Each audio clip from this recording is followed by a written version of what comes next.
Ja, bia le tua i le nea fiafi. Ja, o lo polkalama le nei o le Jesus is the Answer podcast. Ja, peo le masani ai o sungfua teitasi. Ja, mo na si le vi inga, ma le whaptai i le atua. Ilo na lofa mano na nga le lei.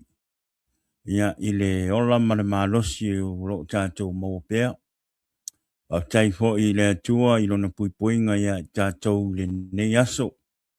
Te tonu sa tātou iai i ngā ruenga i le nei aso ia au leo wa i manuia fi au ma ngā ruenga sa fia ngai e nei aso o lea a vele vi inga ma le whaptai i le tua ia ona o leo wa malam pa i u nei aso i fi au ma ngā ruenga ia tonu ia o lo manuia o tau i le alofa o le tua i le nei aso tai i le tua ona o Message City wa ia whaia mo i tātou ia i le nei aso le ngata i le ola o le malosi ia ai whaftai fo i le tua o le ua toi maua le amanua i tātou te wheiloa i le nei fiafi lunga o te penga pailangi o lea ia avele vi inga ma le whaftai le tamai langi awa ana le au noa lo na lofa ia te oe maa uia se manua i tātou te le iloa po le ale tūlanga e o ile nei aso.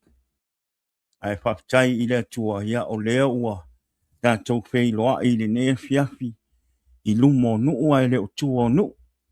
Lea ia po i eile vi inga mal whaftai i le tua. Ia ona o le malosi o le ola o lona pui puinga. Ia ma le nei aso ua lata i na whai u nei aso. Lata fo'i ina mau atu le malama.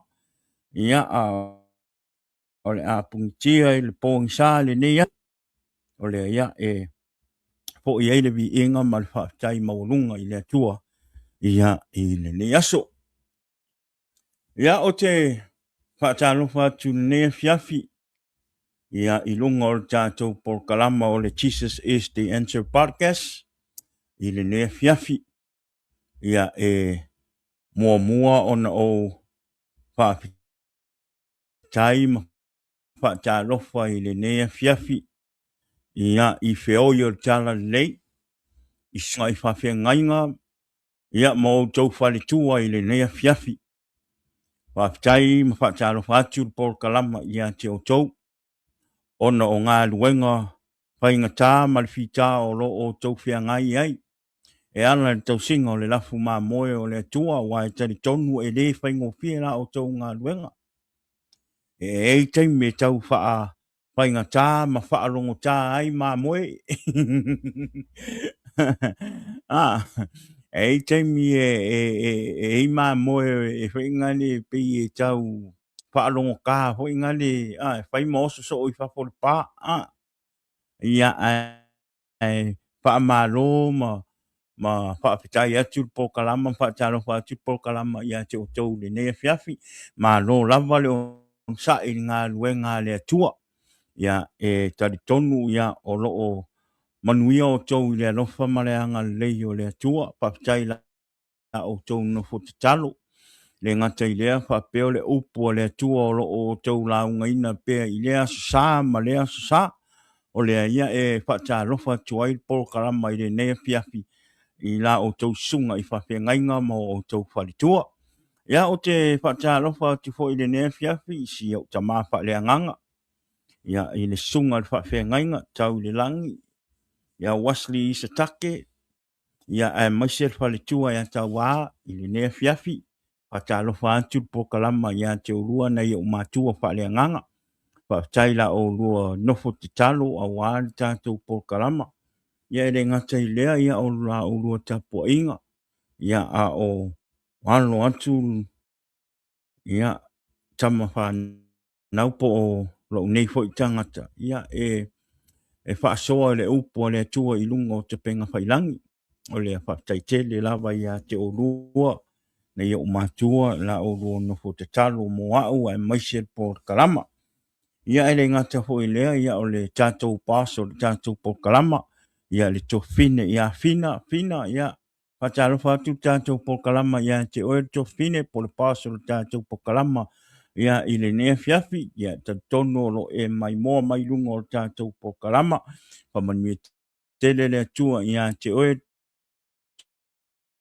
tofine ia po le pule o le tātou pokalama i le nea fiafi ia e whatalofa atu fo'i i nei o tātou tamāma tina mā tutua au sinsina si o tātou atunu po fea lava le mea oro o tou a lalam pa au ia i le nei kolope oro o tātou iai whata atu por kalama ia te o tou e le whaangalo ia lava o tou lunga o tātou kalama e ala i le tātou whata lofa i le ngā te i lea ia o le upu o le tua whaatai la o tou no po te talo whaatai fo i la o te po inga i te na ona alo atu ai o tama nau i le aso ma le aso i fe au manga luenga a wali tau tua ino a inga nuu ma e ka lisia tali tonu ia olo o tau tapo inga ma la o tau te talo ia olo o whape na o na manuia ma malu rosi o tama whanau o lea whatalo whatuai por kalama ia te o tau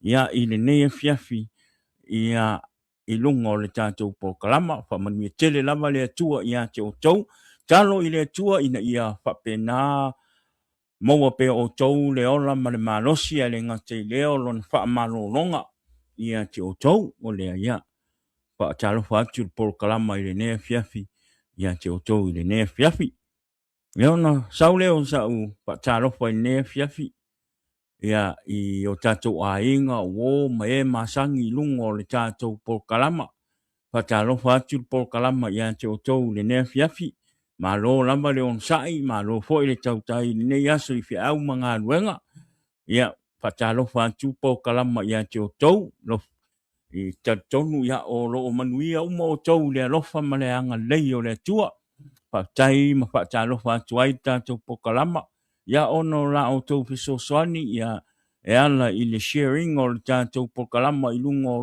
lo o tou te penga fa ilangi po lungo o tou platform ia o whaatanga ina ele tātou pokalama ele ngata ilea whaatai le whaatanga ina o tātou pokalama i tono lo mota. Whia lava mea ua e maua ma e whaalongolongo mai e matamata mai e tātou pokalama. Ia whaataro whaatu le Jesus is the Answer podcast i le nea fiafi mo o tau. Ia whamunuia tele lava le tua i le nea fiafi. Tari tonu ia o lo o manuia tele o i tātou i le alofa ma le anga lei o le tua. Ia fa maisi atu fo i le nganga o le tua o no nisi fo i o tātou a inga ua a fea le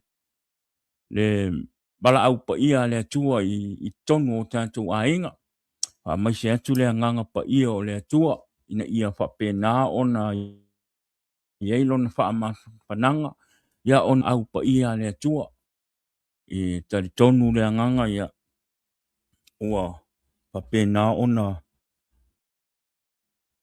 tele ona i o tātou a inga mo mai pele i o tātou tangata ia ua a whea i le maliu ma le oti ia e le iso tātou loto e whaia ia e whai lava le whina ngalo le atua ai te talo i le atua ina ia whape nā ona ia ilon wha ma whanwhananga i lungo a inga ia au alwala au pa ia le atua na i o tātou tamāma tina e maise na i o tātou whanau ia ua o ai le wala au pa ia le tua o lea ia e wha maisi atua i le nganga o le tua i le nefiafi mai le por kalama o le Jesus is the Answer ia mo o tau le nefiafi ia ai ta tonu le nganga ia e uia ina wala au nisi o tātou a inga i wala au pa ia le tua ia a olo o whapena olo o to tele i tātou olo o maua pele ma losi ma le ola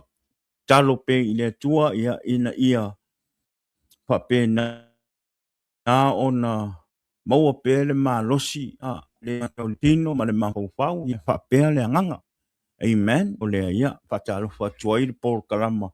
Ia i le neia whiawhi mo o tau malama o lo maua le ngā vanua e tātou te maputa i lunga o le tātou por kalama. Ia o le asanga fua nei,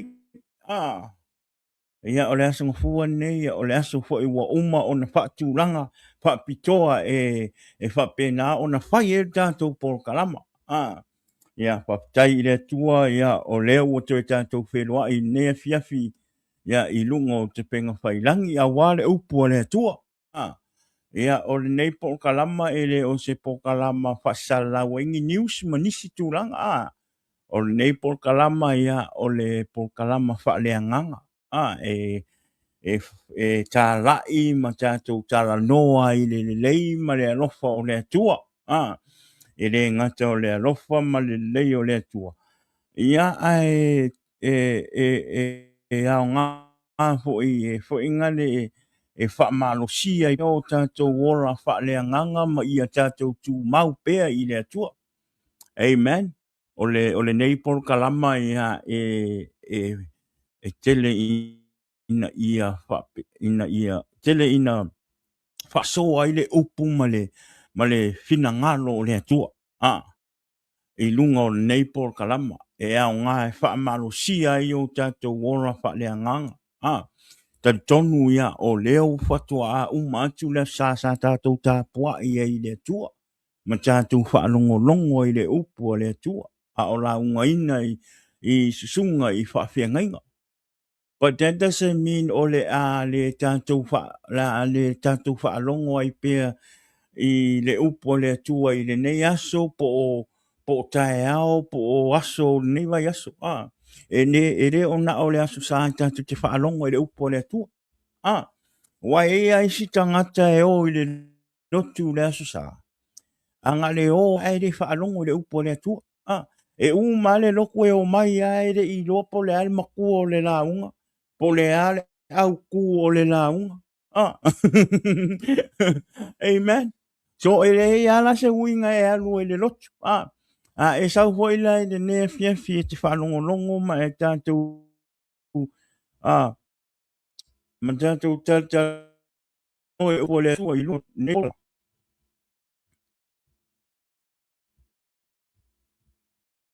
Ia e whaalongo le upo le tua. Ia e whaalongo le upo le tua. Ia aua ne i whaakau aso inga e ti apolo pe whaakukuna i apolo whaalongo maro i lungo le tatu po kalama o le tua. Amen. E ia whapena ina ia ole main goal o le po kalama le nei. Ia iai se anganga ia manu malo mo le atua. Ia isia nganga ia po ingane ia suia a wale upo le atua. Amen. Ia isia o ngā o lo tangata ma le neipol kalama ma nisi ho e au nā le atua o lo whaasoa i le upo le atua i lungo o neipol kalama. Ina ia whapena ona ia isia nganga e manu malo mo le atua. Pe iai fo isi nganga ua toi whaamalosia ono le upu le tua. E re o nisi fo i au na o lo whaasoa le upu le tua. O le upu le tua. I au ngā mo oe ma. O le au ngā na o tātou por kalama. E au ngā por kalama e whapena una soani e tua i le nganga o le tua i a te oe. Po le hā lava le mea o lo o tupu i lo o ranga po o te tonu o lo a inga po o lo savalinga i le ata. Amen. E au ngā i le upu ma le whaasoa le upu a le tua i lungo o le tātou por kalama. I a te oe. Amen. O le tātou por kalama fo i a e le whaapea e te whaola inang whaatanga i leo na oe i lunga o tātou por kalama. O le tātou por kalama e le taulia o lo whaola inga po o lo le whaola inga. E le taulia po le anga e kalesia po le arko inga karikongunga ngai ke karikongwai. O le mea e whaata ua ma le mea e ma le me te tau o na o ngā i lunga o polkalama nei ia te oe mau o le upu o le atua. Amen. O le upu o le atua. Awa o le upu o le atua e ngā lua i le anganga o le tangata. O le upu o le atua e whai mai e iai le ola.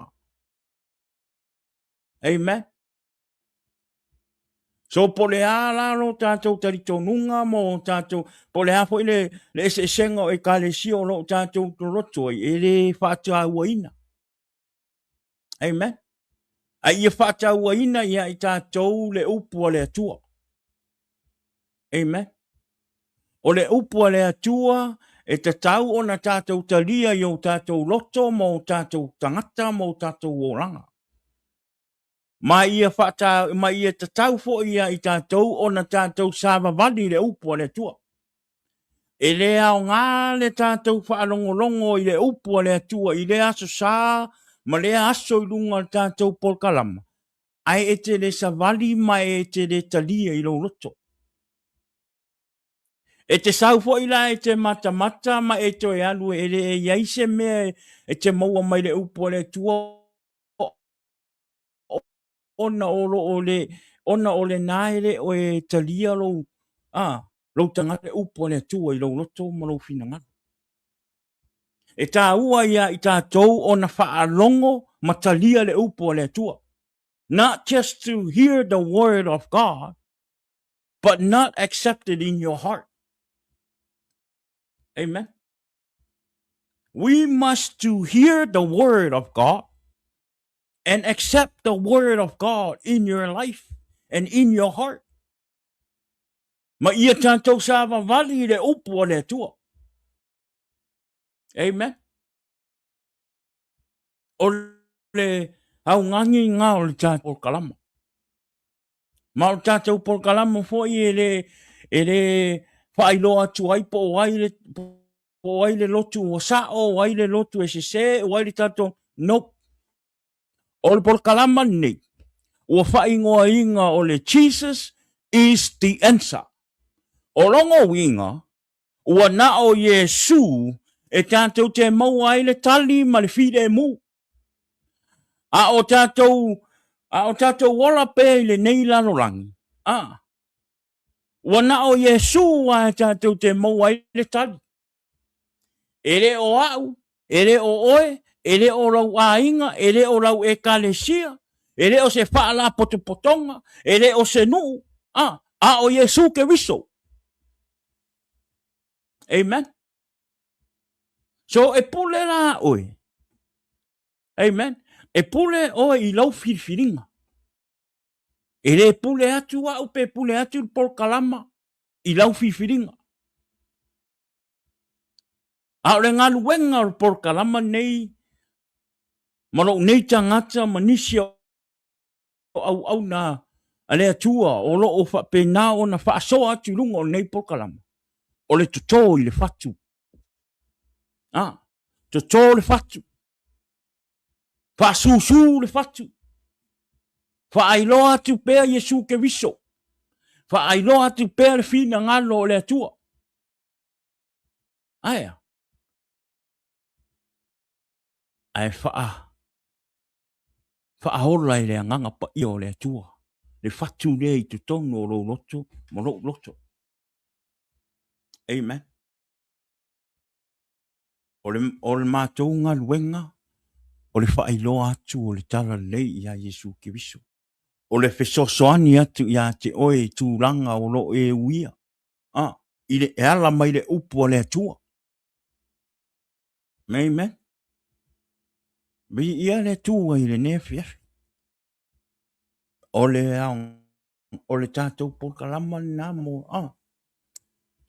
Ma le au ngangi ngā ma le kou ngā o nei polkalama. Pere ko kele a inka ngaka e maka mai. Ma mai moa mai i ka kou polkalama. Ai ei le taimi e te tau ai le polkalama nei. E le taimi e au ngā ai le polkalama ngei a te oi. E ala i le upu o le atua. E le taimi e ke alu e maka i lunga lo Facebook. A e kau mai lo le pokalama nge e ke whaalonga kui le upu o le akua. Ke whaalonga kui lo loko. Ko e whikau i le upu o le akua ma le mea ma le oranga ngai ke oi. Ngai ake oi, ma le mafkinga, ma le manga onga ngai ake oi.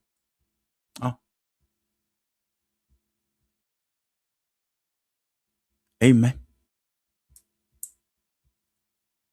O le oranga le kako ke o lai. E keimi e kako ke whaangongo ai, e keimi kako ke fia ai. Amen. So, o le ngaruenga la na o le tātou pokalama. O le whaasoa, ma tā la i atu whina ngalo le atua. A whai e te le tari tonu pe e te le agree. I le upo le atua po le au ngangi atu o pokalama le i le upo le atua. That's up to you. E pole ha oe. Pe ono whai atu pole oe pe talia pe le talia. Amen. E pole ha oe pe talia pe le talia le upo le atua. That's up to you. Amen. E oane i ngano i ate oe. Ngata o loo. Ao ngā i aile upo le atua. Amen. Pe le ao ngā i ate oe. Ai ai tangata i tōtasi. There's gonna be that one person. O le anga lu e le upo le atua. Amen. Pe ono e fosi o fosi atu oe. O le polkalanga ni sa o mwhai li liu mailo o whau ma li liu mailo o taritonunga le o te taritonu ai le ai. Amen.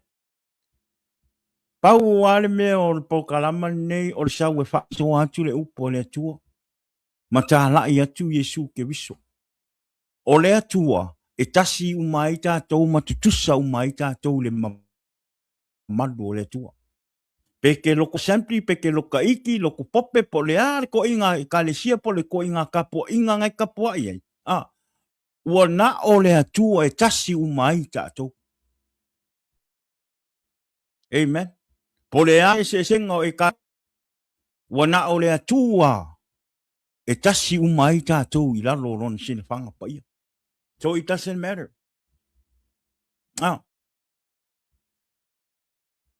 It doesn't matter. Whapea a e loka iki e ke loko pope nga whapea i nga ese la i o kako. No. E kusa maka ko i lalo sine whanga pa ia o le atua. Pe ona o whai atu. O tene o sau tau mwhai ta tai mai o e ko inga kariko, le kariko ngonga leo kariko ngwai. Tere o sau e kamwhai fosi mai oe. Tere kamwhai e sau ia whai aku ia oe ko o mea ngai ke whai e lele. Ne ai e pūn lea ka ngaka i longa whiwhiringa. Pūn lea oe lau whiwhiringa e whai. Pe ona o whai atu. O rau ngā ruenga o le koko o le whaku. Koko o le whaku. Whasusu pe le whaku le upu o le. A o na o le atua na te whaaora le whatu lea. Wa na o le atua na te mawhaia o na sui lo oranga. Ere o au. Ere o au.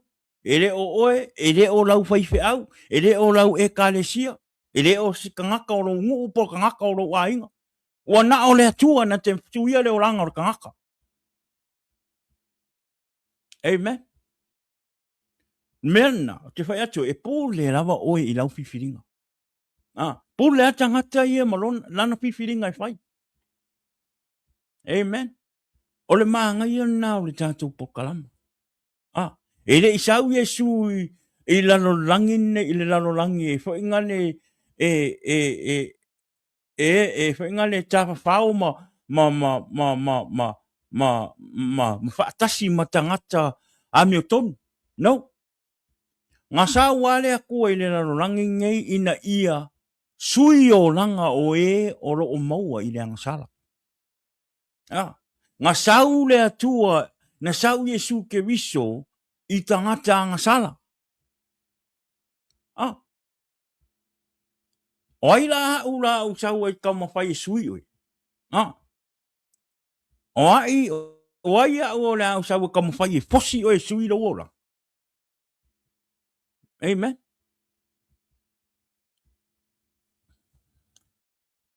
O le ngaru e ngā le nganga pa ia te minei.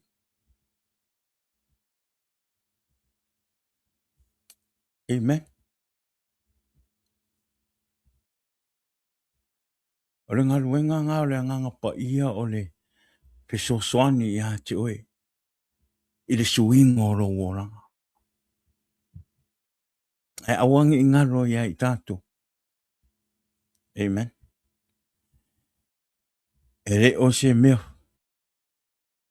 E re o se mea fai ngofia le ngaru e ngā le atua. E re o se mea fai ngofia lo awangi le atua.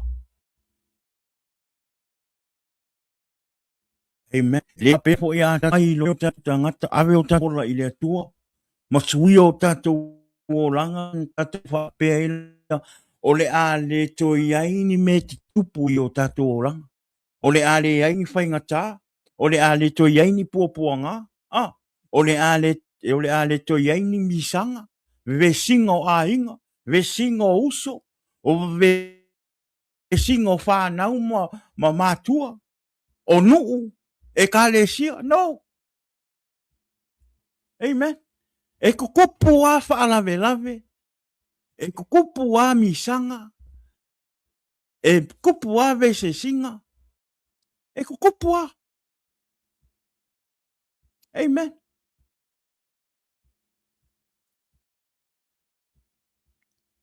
Ai keilo. A e sa hoi lai a vero wola i le atua. Ma ua e sala mō ma ua e i tula fon no ma fofuanga ua umon fa ali mai e le atua e te tau o na ola ta kisia. A ola i te tupu mai whainga tā ma popo a ngāo leo langa. E te tau o na tātou whaatua tua i le atua. E te tau o na tātou on sa i popo ngā mwhainga tā wā o tu atu i nā popo ngā ia. Olo o iei le manu ia le atua.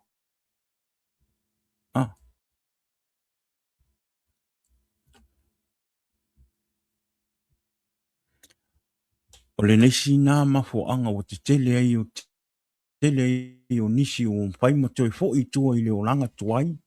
Ma toi whai fianga o leo langa. Ona e le o iei se whaatua tua i le atua.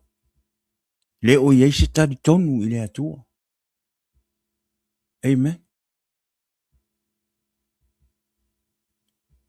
Vi ia le atua. O lea.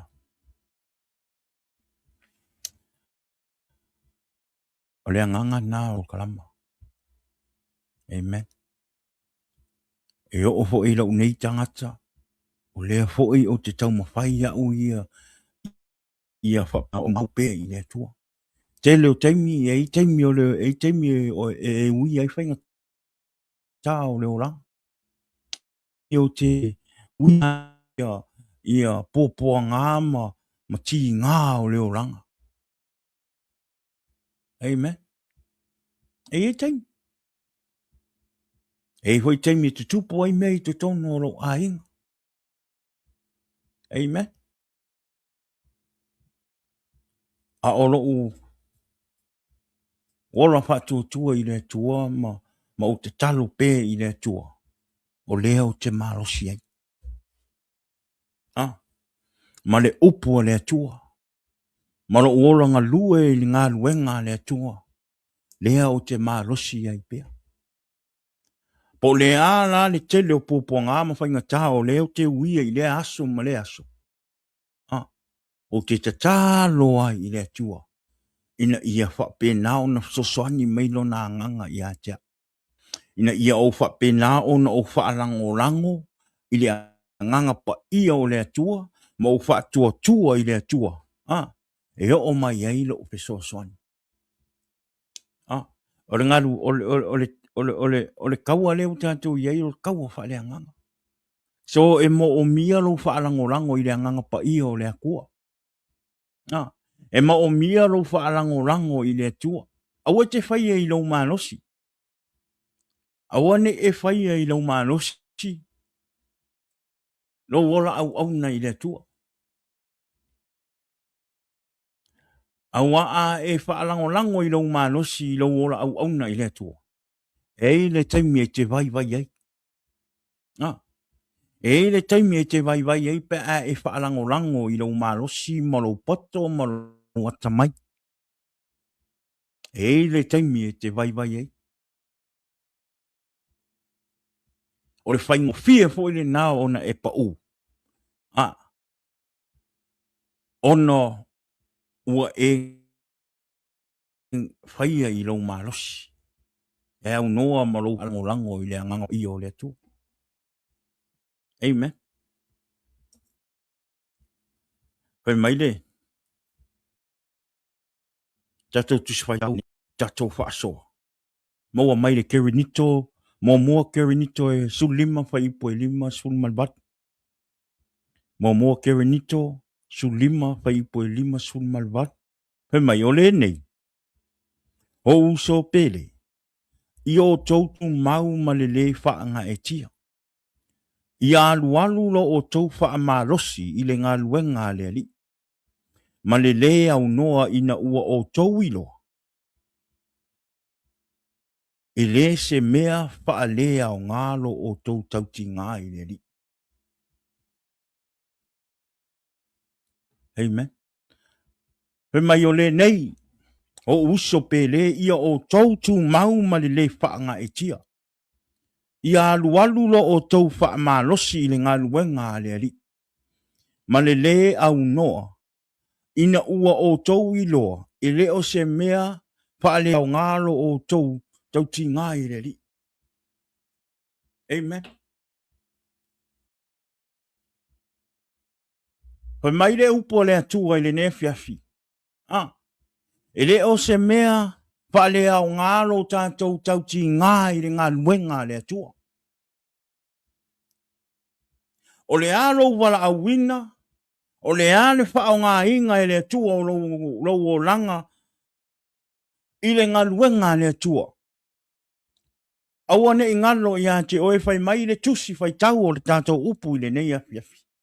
I leo se mea whaalea o ngā lou tautigā i le ngā luenga le li. O longo winga. O lo o iai le manuia i tua atu i lou wha maoni. Ma lou tautigā, ma lou onusai, ma lou wha pale i le ngā luenga le atua.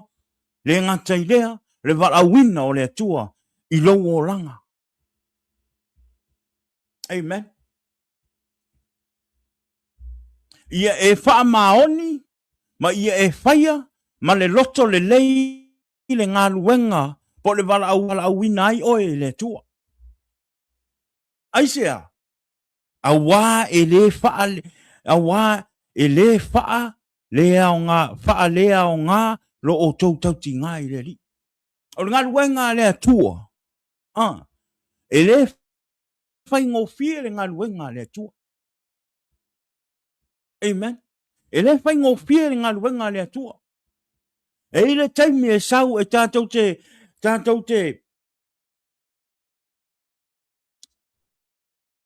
whea ma puanga. Whai ngata. Ai mai sepe a o inga tele mai tala i a te oe. Ma amu mai le tele o tangata. I a te au whao ngā inga i le atua. O lo tangata i lona ngā luenga. O a fo i le wha, o le a fo i le wha longa tā o tangata. I a te oe ono le ngā luenga le atua. Ia e on sa. Ia e maua le wha pale. Ia e maua le alofa.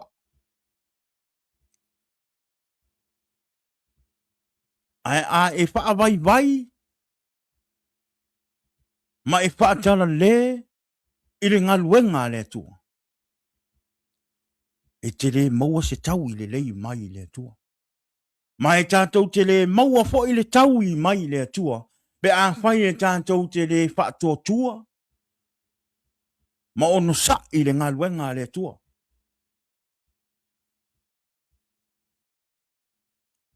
Pai mai le tātou au tū, o le tātou whaasoa i le nea fiafi. Always give yourself fully to the work of the Lord. Ia alu lo o tou whaamalosi i le ngā luenga le li.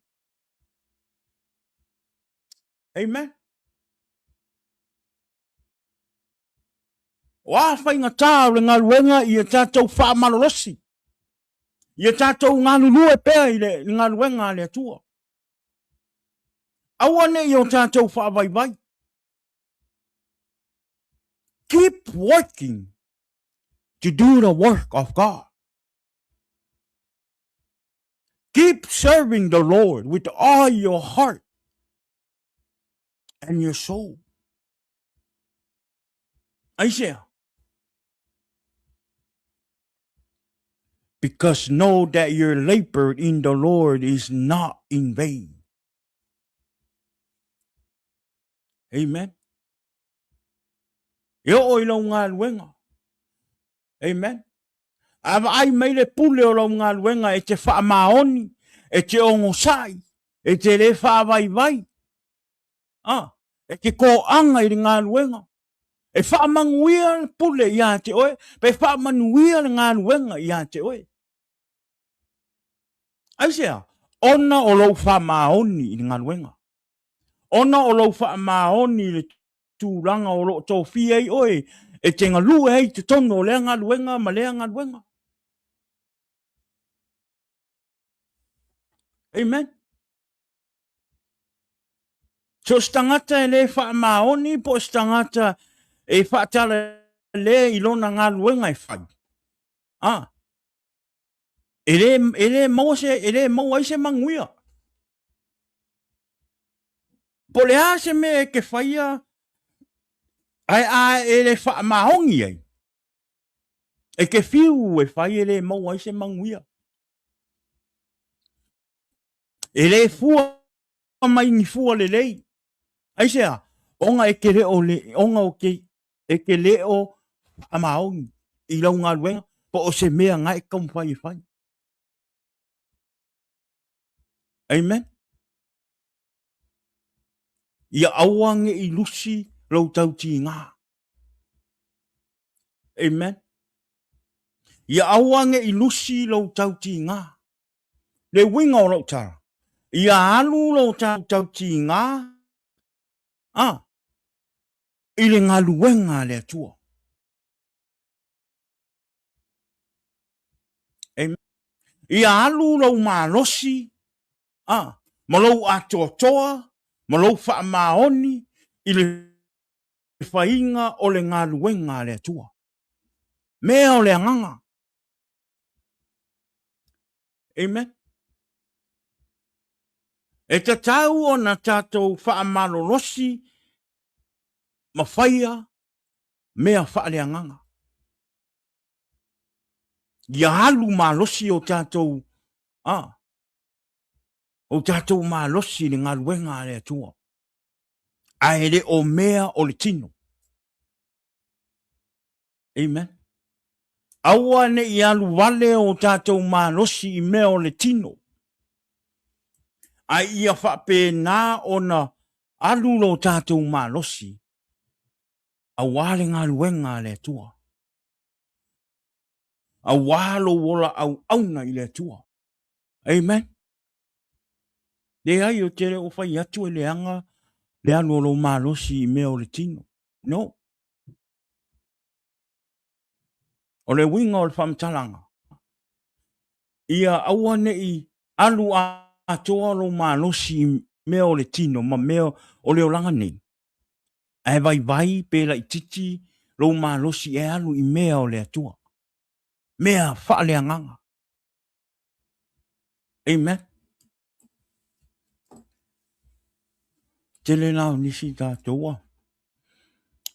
Whai mea o le tino, pa te inga. a ona na fo faini saunga a kupe o meo le o tino meo a inga o saonga o faala velavi so se ko inga me o le alfa mai o le ai o sau kupe po le alfa mai o ro venti e tu kaeo e alu ai ave alo kupe li liu mai lo i faaleanga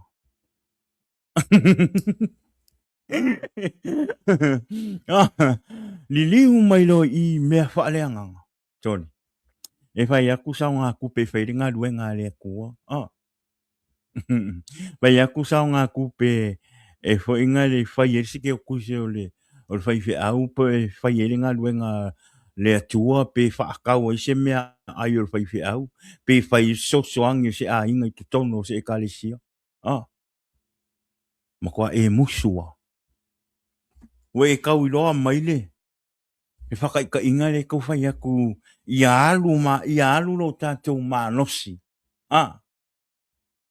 i le ngā luenga le atua mea whaale anganga we mai e le o se mea whaale au ngā lo tauti ngā i le ngā luenga le ali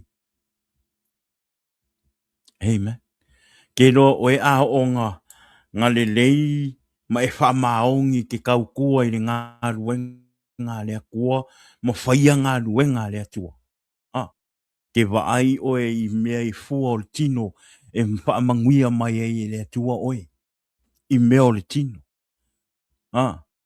ke ea oe we vaai aku o si i le kokongi o lau ngā luenga aisea e fo ionga le ke whaamaongi le ke whaamua mua e avelo malosi i mea whaaleanganga avelo malosi i le ngā luenga le atua ave uma mea i le ngā luenga le atua ma e whaia uma mea o le ngā luenga le atua ai whaamunu muli mea o le tino ke vaina oe i le se mea nga e whaia i le ngā luenga ma e fua i le ngā luenga le atua ma e whaia mo le ngā luenga le atua ke vai oe whaapopo inga e kele o mea o le whaamanguia i le atua oe i tu o le tino amen pe mai i le o se mea whaalea o ngaro tatu ora e ngā luenga le atua amen ka koong sa i ka koong sa i le ngā luenga amen e kaimi e le fifi e ka ngaka ia ke oe i lo mga oe whaise mea whaise mea fau a wā le akua malanga whea ngā luenga nau kala malmo e ka ngaka o le a le akui ai amen e whe mai a e le o se mea whaale au ngā lo tau tinga po le a se mea le lei e ke whainga o ngā roa lofa i le akua malanga ngā luenga whai whai oe whai mai a ngai ke whaia mai i lo roko le lei inga ia whapenga o ngā manguia le ngā luenga le atua ina ia whaamanguia mai le atua i le ngā luenga o lo e ngā lua e ai ma le mea o lo e whaia mo le atua e i tangata o le a le akui ai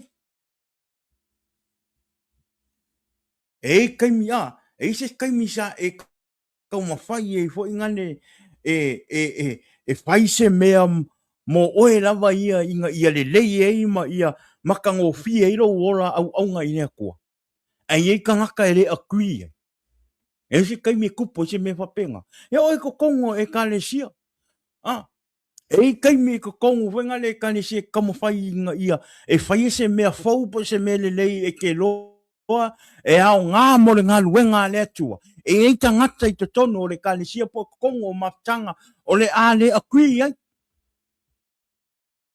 amen ei ai e o te tono o tātou ainga even in our family Some of our members or our family is not going to agree of what you want to do to improve your, your family or in the church. Just because we are following the will of God doesn't mean that everyone who's important to us will agree of what you want to do. E o ia Yesu. E o ia Yesu ngai kanga kai nga sale agree.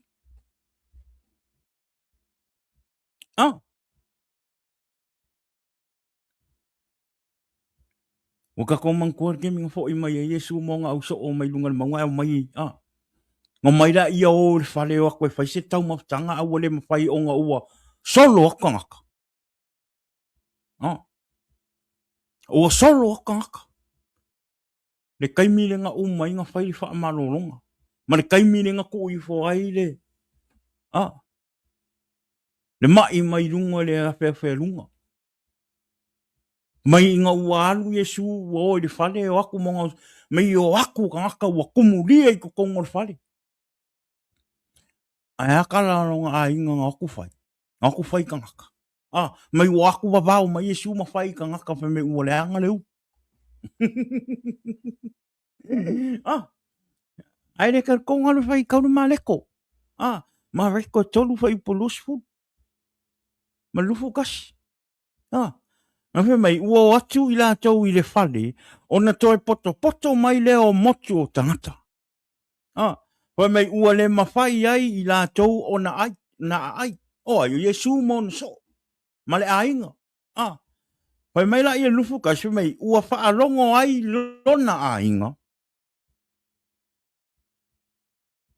Amen. O na la tau o atu ai lea e po e ia te ia. O ai o Yesu. Awa na la tau whapeane, ua palea o ia. Amen. Wai e o ai a Yesu e le akui.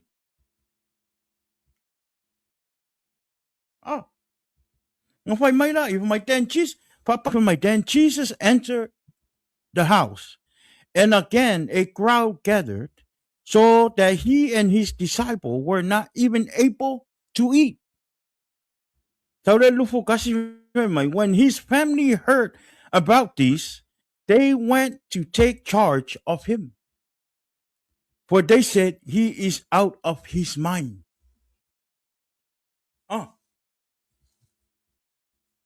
Tato wai. Tato malolosi. Amen.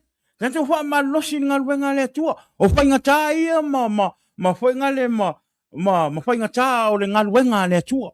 E kai mi ele akui e kanga kai lo mangaku. E kai mi e fai ngale e fa mawalungo kanga ka ia ke oe. Pa pe ongo oe ma. Amen. Fa pe fa kwa isa nga ka mfai a Yesu i mele fai. No. E kanga ka fa pe ngai kongo ainga. E kanga ka fa pe ngai ko kongo ngu. Ko kongo fo yo e kalesia. E faia o no lo rofa i ngā luenga le atua. Moro wola au na i le atua ina ia e faia se te tamu fai ina ia faia se melele. Po le ala le tamu fai o tangata fo inga le sui ma fai mai a te oe. Ma tamu fai e fai loa mai a te oe se sel mele ma saol mea. A e te faia on mai lo loto o no lo lofa ma lo fiola au na i le atua. Ma faia le faa maoni i le atua ona o lana ngaluenga. Fai mai e le se mea faati ngā lo o tautigā i le ri. Fai pea oe. Nga lue pea oe. E le maua mai se manuia mai tangata. E le au mai e tangata nga se manuia ia te oe. E le wha pe o mai kangaka au mai ia. No, o le atua. Amen. Ua na o le atua. Ua na o Yesu ke riso. A e sau fo ila e ta lia Yesu ke miso e avea mo ali mo faola. Aua e te fefe, aua foi e te manatu, aua foi nei e wha mamafa I lo roto, I tala tangata o le a whai mai ate oe. Sau oe. Sau oe I le atua. Sau oe avero wola. Sau oe te lia Yesu ke miso. E whai mo ali mo faola. Ah. E maua e o ele manuia, e te maua e fo I le ola e whaavavau.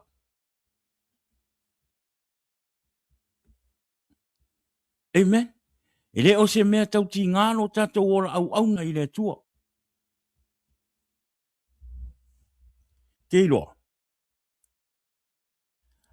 A kako sa ili I le tua.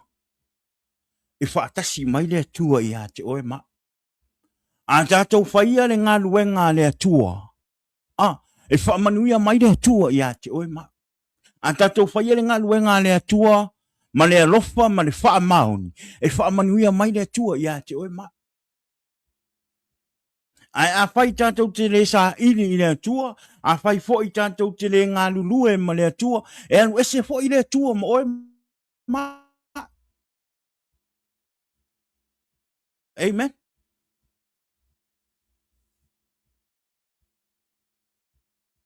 A tātou le sa ili I le tua, ma whaia le ngā luenga le tua, e le iai le tua mo I tātou.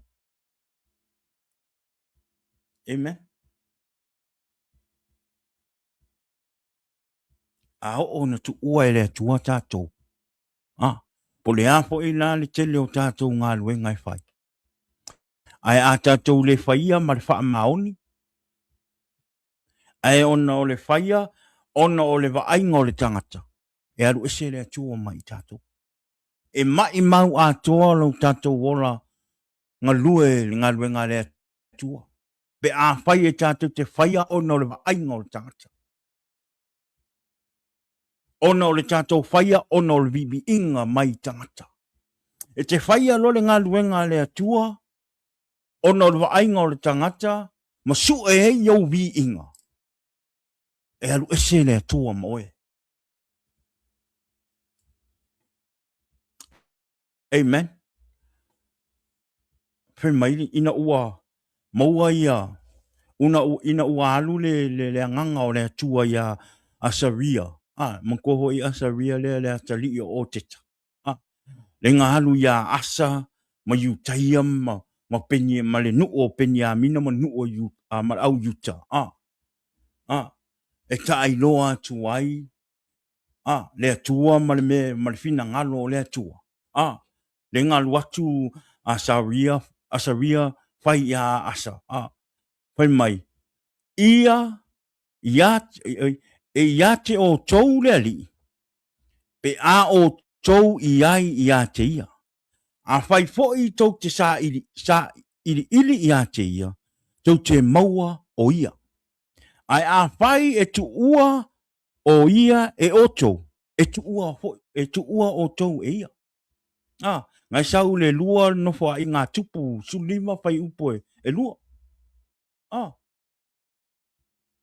Amen. Whai mai. The Lord is with you when you are with him. If you seek him, he will be found by you. But if you forsake him, he will forsake you. Longa wing. A tātou sa ili le tua, e tātou te maua le tua. A tātou whaia le ngā luenga tua, ma le wha maoni. E wha maoni fo I le tua I a te oe, ma wha manuia fo I le tua I a te oe. Ai a whai e tātou te I le tua, ma te le ngā luenga le tua. Ia. E te mai fo I le tua I a te oe ma. Amen. I e tātou wha maoni. Saulo le I lalo whai upo e fiku. Ngai whai mai, ia wha malolosi o tau. Aua fo I tau te lima vai. Si? Awa e tauia, o tau ngā luenga. But as for you, be strong and do not give up, for your work will be rewarded. Ia tātou o ngasai. Whai re ngā ruenga. Whai rau wha maoni. Awa te ai lisi tangata. Awa whai e tamu whai e fua rau ngā lua i le atua i le ngā lua e o lisi tangata. Ngā lua e o e fia o e mo le atua. E le wha pere au mai e ngā ruenga tangata ngā e wha manuia e le atua. No. E ngā lua e ale tangata ia mo ia lava mo le atua. Amen. Pau wale mea e wa ai atu o tau wha mai vai lo uso. Wha marosi ai. Lisi na o ngā ruenga le lei mo le atua o lo wha marosi na i o uso.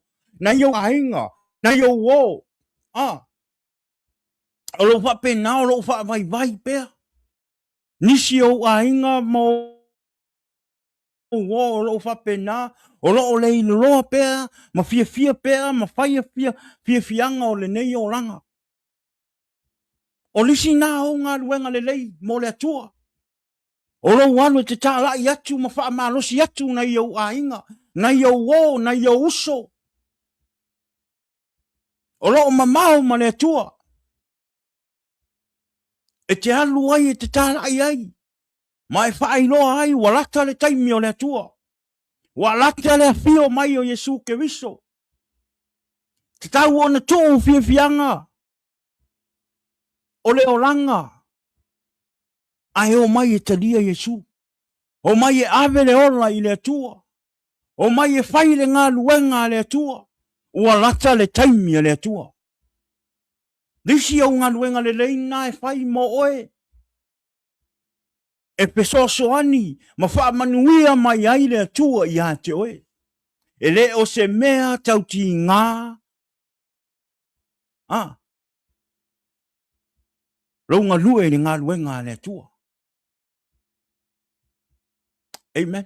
Aua te popole amu mai o tangata i a te oe. Aua te popole i tala e whai mai i a te oe. Ngā lue pea oe. Ngā lue pea oe.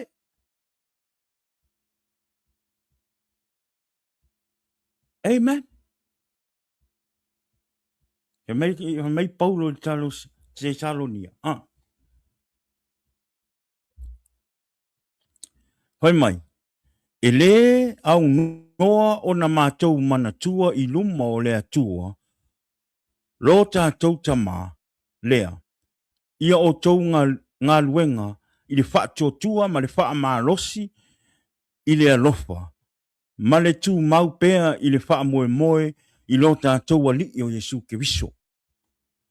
We remember before our God and Father your work, produced by faith, your labor prompt by love, and your endurance inspired by hope in our Lord Jesus Christ.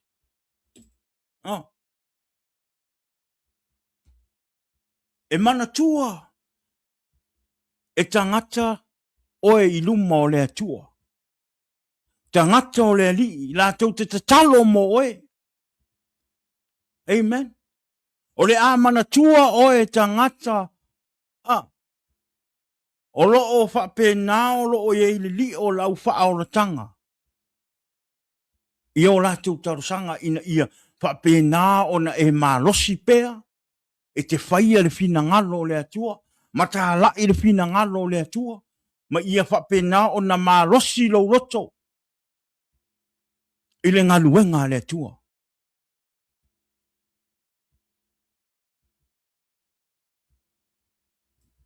He mai le lua pe teru mta upo mo whai po sulma sutasi. Mai o le nei, le au soe, ia a tili ai o na wha malolosi o tau, ia wha manuia lo o tau wala awina, ma lo o tau filifilia.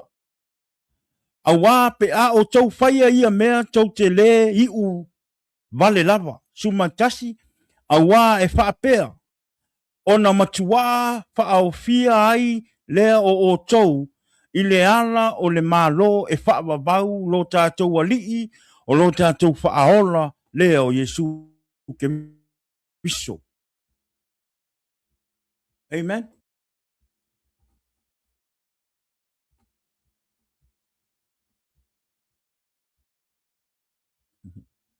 Amen.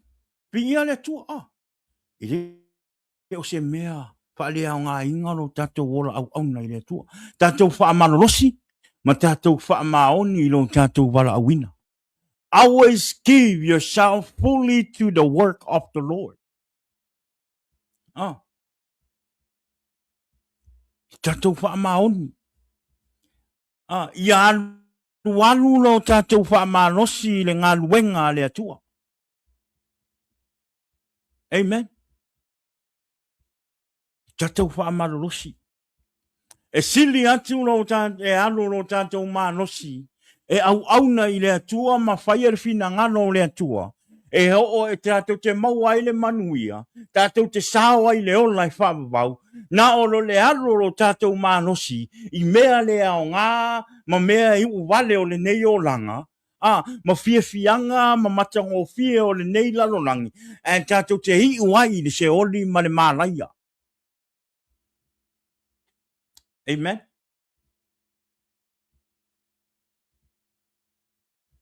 Ria le tua. Pe mai le whaalinga. Pe mai le whaalinga. Pe mai le whaalinga. Sulfa ma su man ta upu sulfa fa upu sumato. Ma ngai ia. Whaalinga sulfa fa upu sumato. Pe mai. Na o whaalongo fo i le leo mai le lang. Ua whaapea mai. Ia tea. Ia e tusi. Amu ia e oti. Pe mai amu ia e ua oti. Ua ua oti o i le ali. Amen. E a mata nei o na po o lea lava. Ua fetalai mai ai le anganga. Ina ia la tau malolo ia la tau ngā ruenga ti ngā. Aua foi, awa foi, o ala tau ngā ruenga foi e muli ia te i la tau. Amen. Ale me te mana o e hawa i lau manos. Te mana o e haru lau manosi e whaile ngā ruenga le tua, ma e au na i le tua, ma tu ina atu lo wola i le tua, e te mau ai le ola i whababau. Pe e te mana o e haru lau manosi, ma lau atotoa, ma lau roto, ma lau wanganga atoa, e te fia i e whaile tu ina naunga o leolanga, e te fia i e whaile fianga o leolanga, ma e toi leolanga nei, a e te i uai le seoti. Male malaya. O feo me nei e lua e te fia au nei. Pai mai. Amu ia e oti. Oti oi le li. Kero kere i o maliu. E awangi ti ngā se loto e mamalo tala ne whai atu. Te le i o maliu o te whaalongo ai. Whaapea mai sunga i whawhia ngainga. Whai tau wale mere whai mai. Amu ia e ua oti. Oti oi le li.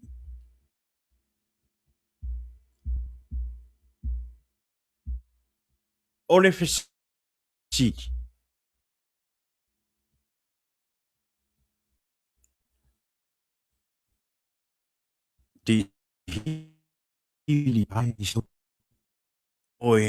This person passed away and did have no relationship with Jesus, no work for God, but yet they say every funeral, I hear this.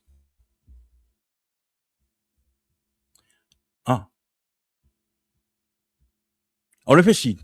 E ke kaa ma e fie whainga, whai meo le larulangi ngei, e ke re fia alu se loko, e ke re fia whaalongo e re upo le akua, e ke re i kalia Yesu e whai mawali i ma whaaona. Amen. Ai o ke me ke maliu ai sau fai kau ngā kuspa ia fa mai amu ia e oti le ali. Ah, I'm sorry, but o ke whaalongo e ai ki mi uma. Amen. I'm just saying. O le upua ia le atua. Pai mai. O le whaatua i le atua. Ma whaile ngā luenga le atua. Ma ofo ina atu lo na ola i le atua. Ah. Ma whaile le fina ngalo ma le wha maoni. Ah. Mo le atua. E vai mai a oti, vai mai a mui oe. Mai a mui oe, nai te oti olo e tu mau i le atua. Ah. He mai o ngā luenga e muli atu ia te oe. A whainga e kaa. A whainga e fia i meo le lalorangi. A whainga alu a koro manosi i meo ngei lalorangi ma pamangu yanga nei lalorangi. Ai le ai so ola au aunga i le kua. Pai mai a e oti. Pai mai e folo aku o ngā luenga ia te oe. O ngā luenga ngā whai i lalo le la ngei mai tono le lalorangi nei. Ah. A whai a e te sa e ngā lua i meo le lalorangi ma meo le tino a e maliu e te anu atu ama folo atu o ngā luenga na i a te oe. E whaali mai a o ngā luenga na e whai e lalo la nei. A whai a o ngā luenga o le tino ma fianga o le tino na e ngā lua e mai fia e whai a e maliu e te anu atu ma folo atu ia e whai loa mai a le me e te o iai. A whaina e maliu i le nei lalolangi mai anu ese le nei lalolangi a sa e ngā lua e mō le atua sa e wha maoni i le atua sa e ta lai le fina ngano o le atua sa e wha i lole le lei o Yesu ke riso sa a vea oe matangata wha maoni i le atua e le o oe se tangata te tusi lima e le o oe se tangata e kangu wha masingo o lisi o uso wha pea e le o oe se tangata fo ingale ua wha pea i fua o oe le tangata a mia tonu a oe wha apea ifo oe o le tangata ngā sala e tutusa oe malisi tangata ngā sala a ua e talia Yesu ma e whaia fina ngalo o le atua whai mai a muia e oti o i le li o oe ngā o ngā ruenga ngā whai e wholo atu i a te oe e i loa ho i e tangata le me alu e i loa nganga e ana i loa ngā lue e ala i o ngā ruenga na whai Amen. O le ngā ruenga le atua e le o se ngā ruenga ke kusi lima i tangata. Amen. E le o se ngā ruenga o le tangata e o la au auna i le atua o le sau i e tau mawhai e whaailoa atu i le tangata ma le tangata o au a mia tonu. No. Amen.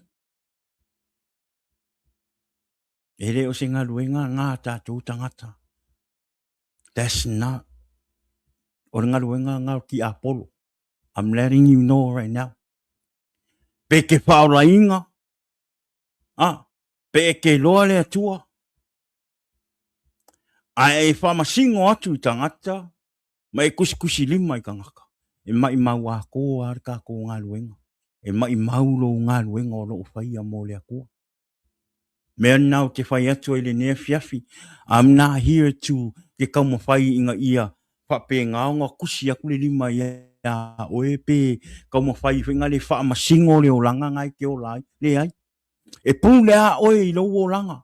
Pūle oe le me ke whaia. I'm not here to point finger. I'm not here to tell you that I'm perfect. No, I'm a sinner too, same as you, just like you. Amen.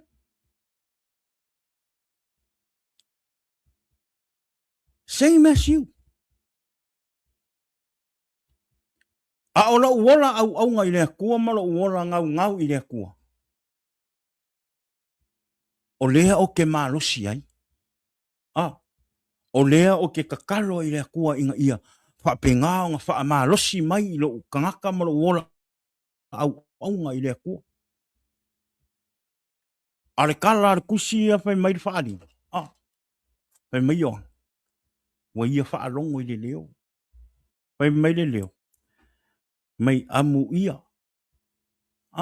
Fai mai yoangi. Kusi le mele i laro. Fai mai le leo. Fai mai amu ia e ua oti. Ua ua oti i le ali. A fai e kako ke mali liu. A makwa i le ola se o langa. Ele o iai ase o langa whunga le kau mawhai inga ia. Ola mo le ali. Ia. Ele kakaura ia ke oe. Ele aluakura ia ke oe le verse lea. Pea e mariu. Ele kakaura ia ke oe. Ia wanga me ke fie kako fie i mea lalolangi. E kake ingo i mea wha lea nganga. Ai a or ke mi kako ngā lue. E kake wha alongo a koe mai. Amu ia e oti. Oti o i le ali. Ale ka oko i lumo, ale whai ka ngaka le woki o ka ngaka mako i ka.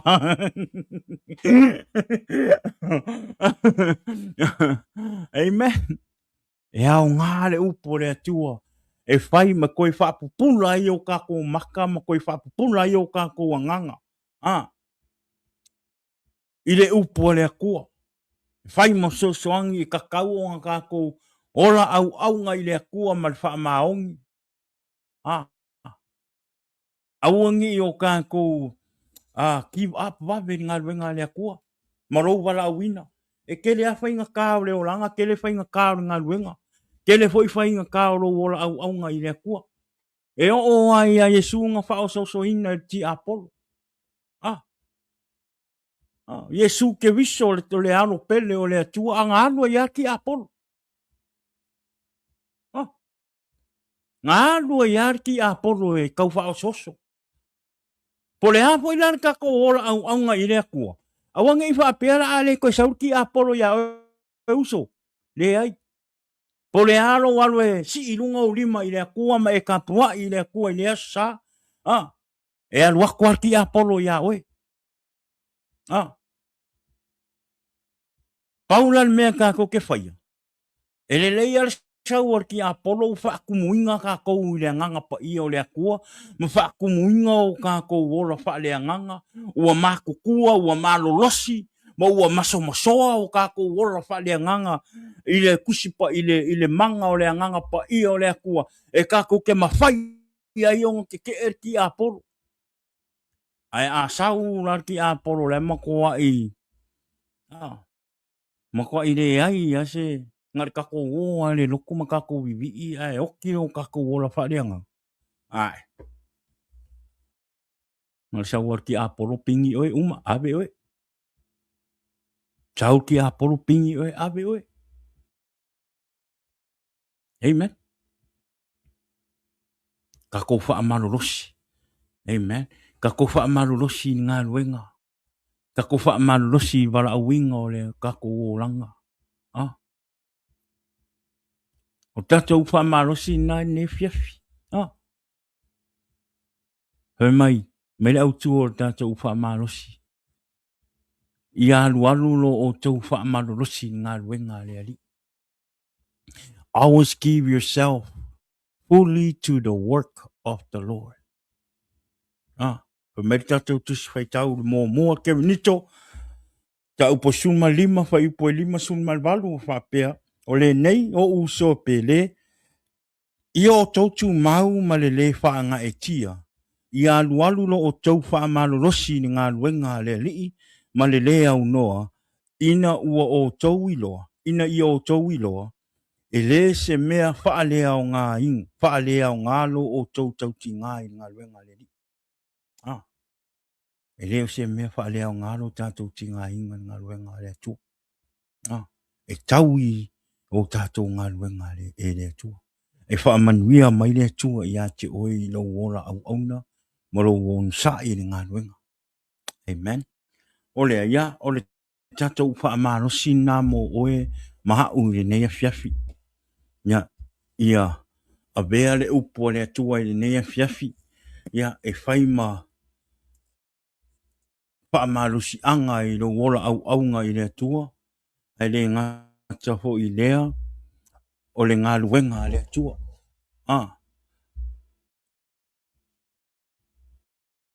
Ia whapena ona e whaamalosi.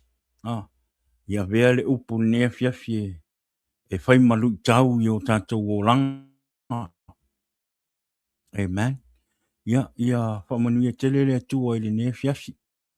Ia I le tātou maftanga I lungo tātou polkalama.